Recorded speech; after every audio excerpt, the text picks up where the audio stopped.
Hello दोस्तों, स्वागत है आपका स्पार्क कोचिंग सेंटर में। तो गाइज आज की वीडियो में हम पढ़ने वाले हैं ट्रांसलेशन का डे 60। इससे पहले डे 59 तक वीडियोस अपलोड कर दी गई हैं।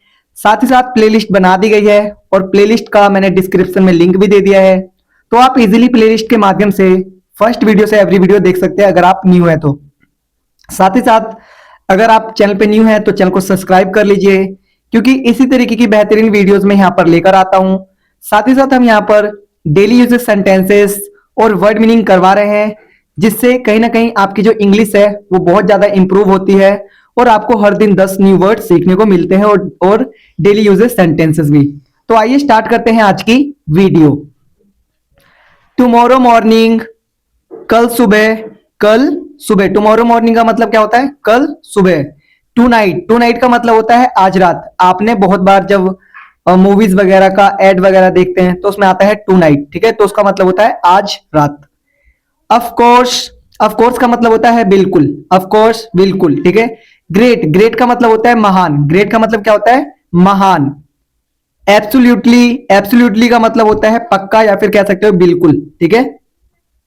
श्योर का मतलब होता है पक्का या फिर बिल्कुल, मतलब इन दोनों वर्ड का मीनिंग सेम ही होता है, ठीक है, ऑलमोस्ट। नेक्स्ट वर्ड है आपका फॉर श्योर। फॉर श्योर का भी मतलब पक्का पक्का होता है, ठीक है, पक्का। इसका भी मतलब सेम, इन तीनों का एक साथ एक जैसा मतलब ही है। नेक्स्ट है आई प्रोमिस यू। मैं आपसे वादा करता हूं, मैं आपसे वादा करता हूं या फिर करती हूं। कोई भी लड़का या लड़की बोल सकता है कि आई प्रोमिस यू, ठीक है। इट सीम्स सो, ऐसा लगता है। इट सीम्स सो का मतलब क्या होता है? ऐसा लगता है, ठीक है।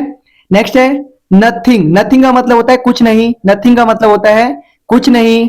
हु नोज, कौन जानता है। हु नोज का मतलब होता है कौन जानता है। Why are you silent. Why are you silent का मतलब होता है तुम चुप क्यों हो। तुम चुप क्यों हो या फिर शांत क्यों हो, ऐसा।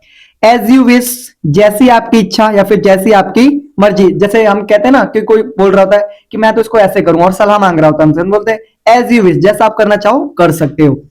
बट वाई, लेकिन क्यों। बट वाई का मतलब क्या होता है? लेकिन क्यों। नोट अ बैड आइडिया, बुरा आइडिया नहीं है या फिर बुरा विचार नहीं है। आइडिया को हम क्या कहते हैं? विचार कहते हैं, ठीक है। नॉट एट ऑल, बिल्कुल नहीं। बिल्कुल नहीं, बिल्कुल भी नहीं या फिर बिल्कुल नहीं, ऐसा।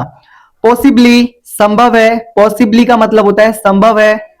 मे बी नॉट, शायद नहीं। शायद नहीं।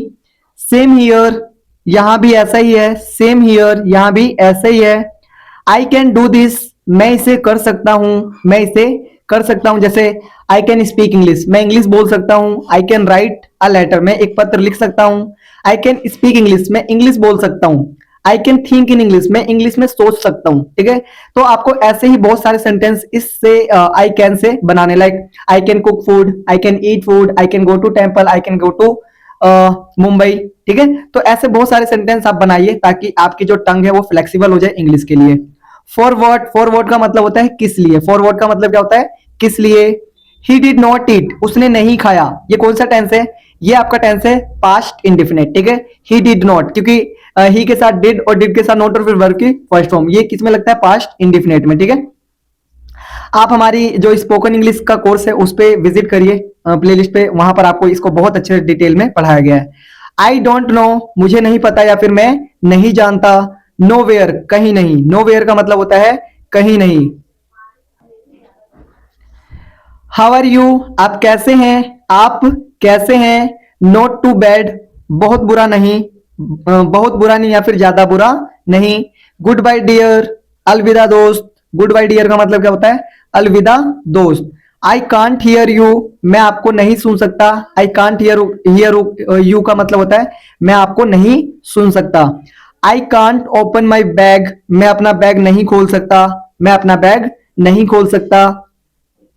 The zip has stuck, zip अटक गई है। जिप अटक गई है। तो गाइस इसी टाइप के सेंटेंसेस मैं हर वीडियो में करवाता हूं और आपसे मैं कहता हूं कि इनको आपको ट्रांसलेट करना है। लाइक अभी जितने भी सेंटेंस मैंने यहां पर लिखे हैं, आपको क्या करना है? एक अलग कॉपी पे इन सेंटेंस को खुद ही इनकी हिंदी बनानी है, ठीक है। इससे आपका ये टेस्ट हो जाए कि आपको कितनी ट्रांसलेशन आती है।